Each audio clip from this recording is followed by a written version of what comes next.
Well, near UVA rays, 405 indicates the wavelength of these rays, 405 nanometers. These are rays of the visible spectrum. So we are talking about photometry as distinct from radiometry, which is below 400 nanometers. Therefore, they are centered on the 405 nanometers.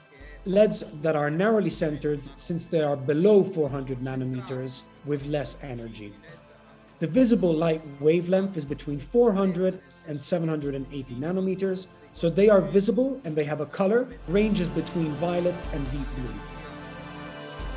How do they differ? They have both positive and negative characteristics. As everything else, there are pros and cons.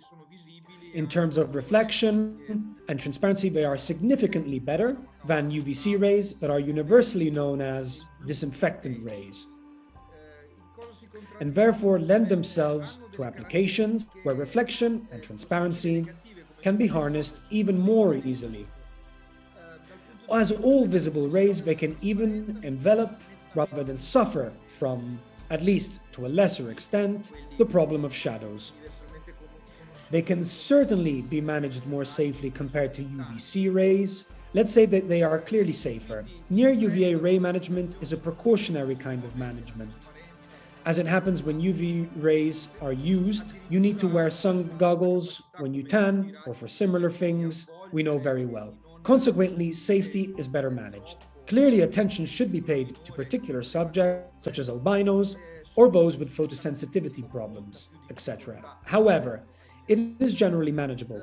On the contrary, UVCs are more difficult to manage compared to near UVA rays.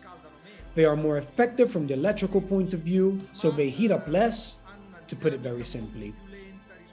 However, they have a slower disinfection dynamic compared with UVC rays. My colleague is more of an expert and will explain this question better. Yes, to put it very simply, one has to consider that the mechanisms of action used by 405 nanometer rays compared to the standard 255 nanometer light are largely different.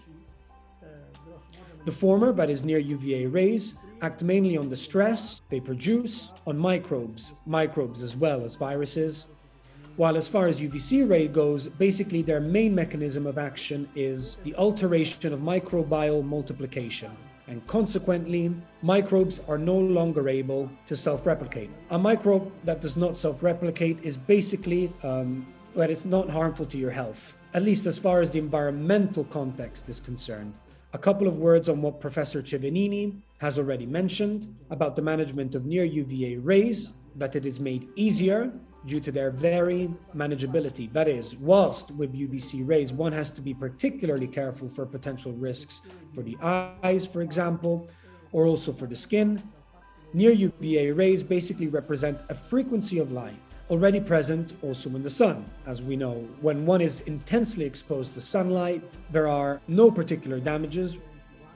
Well, the action of the biocide is mainly exerted on structures in the case of near UVA rays and on replications, alterations in the case of UVC rays. These are the dominant mechanisms, and clearly there are some gray areas in reality where mechanisms overlap. But if we really had to schematize, I think it would be put down to what I have said.